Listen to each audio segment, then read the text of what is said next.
ಭಾರತೀಯ ಚಿತ್ರರಂಗದಲ್ಲಿ box office best ಧುರಂಧರ್ ಸಾರ್ವಕಾಲಿಕ ದಾಖಲೆ ಬರೆದಿದೆ. ಧುರಂಧರ್ ಕಲಿ ರಣವೀರ್ ಸಿಂಗ್ ಮಾಡ್ತಿರೋ ಹಂಗಾಮಕ್ಕೆ ಬಾಹುಬಲಿ, ಪುಷ್ಪ ಚಿತ್ರದ ರೆಕಾರ್ಡ್ಗಳೆಲ್ಲ ಬಲಿಯಾಗಿವೆ. ಹಾಗಾದ್ರೆ ಪ್ರಭಾಸ್, ಅಲ್ಲು ಅರ್ಜುನ್ ಮಾಡಿದ ಆ ದಾಖಲೆ ಏನು?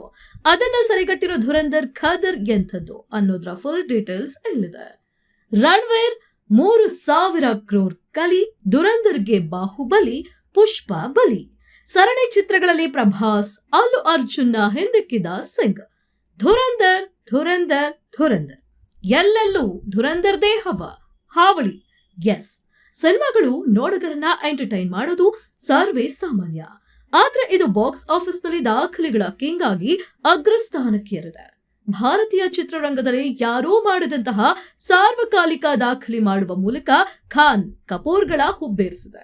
ಆದಿತ್ಯ ಧರ್ ನಿರ್ದೇಶಿಸಿ ನಿರ್ಮಿಸಿರೋ ಧುರಂಧರ್ ಸರಣಿ ಸಿನಿಮಾಗಳಲ್ಲಿ ರಣವೀರ್ ಸಿಂಗ್ ಲೀಡ್ ನಲ್ಲಿ ನಟಿಸಿದ್ದು, Ajit Doval secret mission spy officer ಆಗಿ ಪಾತ್ರ ಆಧರಿಸಿ ತಯಾರಾಗಿದೆ.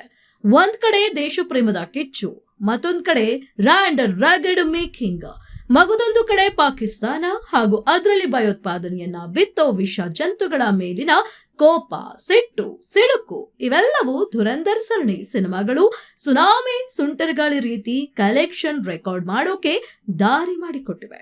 ಇಲ್ಲಿಯ ತನಕ ಭಾರತೀಯ ಚಿತ್ರರಂಗದ ಸರಣಿ ಚಿತ್ರಗಳ ಪೈಕಿ ರಾಜಮೌಳಿ ನಿರ್ದೇಶನದ ಪ್ರಭಾಸ್, ರಾಣಾ ನಟನೆಯ ಬಾಹುಬಲಿ ಸಿನಿಮಾಗಳು 2,461 ಕೋಟಿ ಗಳಿಸಿ ನಂಬರ್ 1 ಸ್ಥಾನ ಅಲಂಕರಿಸಿದ್ವು.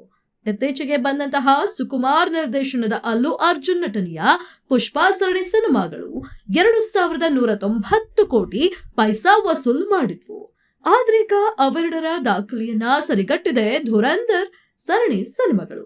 ಎಸ್, ಇದೇ ಮೊದಲ ಬಾರಿಗೆ ಭಾರತೀಯ ಚಿತ್ರ 3,000 ಕೋಟಿ ಕ್ಲಬ್ ಸೇರಿದೆ. ಆ ಕುರಿತ ಗ್ರಾಫಿಕ್ ರಿಪೋರ್ಟ್ ನಿಮ್ಮ ಮುಂದೆ. ಅಟೆನ್ಷನ್ ಪ್ಲೀಸ್, ಎಲ್ಲ ಪೇಸ್ ಸಿನಿಮಾ ರಿಲೀಸ್ ಆದ ವರ್ಷ, ಬಾಕ್ಸ್ ಆಫೀಸ್ ಕಲೆಕ್ಷನ್ ಈಗ ನಾವು ನೋಡೋಣ.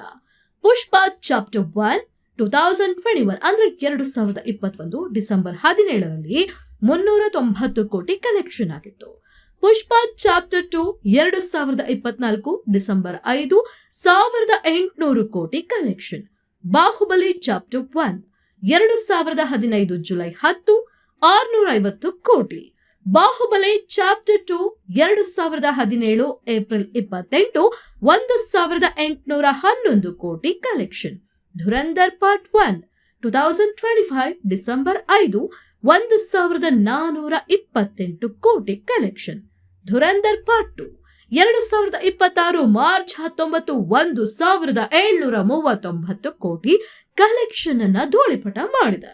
ನೋಡಿದ್ರಲ್ಲ, ಬಾಹುಬಲಿ ಸಿನಿಮಾಗಳು 2ರಿಂದ 2,461 ಕೋಟಿ ಗಳಿಸಿದ್ರೆ, ಪುಷ್ಪ ಸರಣಿ ಚಿತ್ರಗಳು 2,190 ಕೋಟಿ ಗಳಿಸಿವೆ.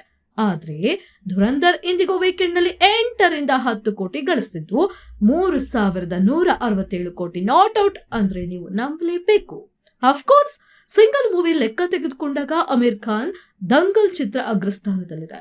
2,024 ಕೋಟಿ ಗಳಿಸಿರೋ ಅದೇ ಭಾರತದ ಅತಿ ಹೆಚ್ಚು ಸಿನಿಮಾ ಇದಾಗಿದ್ದು, ಆ ರೆಕಾರ್ಡ್ ಕೂಡ ಬ್ರೇಕ್ ಆಗೋದ್ರಲ್ಲಿ ಯಾವುದೇ ಅಚ್ಚರಿ ಇಲ್ಲ ಅನ್ನೋದು ಸಿನಿ ಪಂಡಿತರ ಲೆಕ್ಕಾಚಾರವಾಗಿದೆ.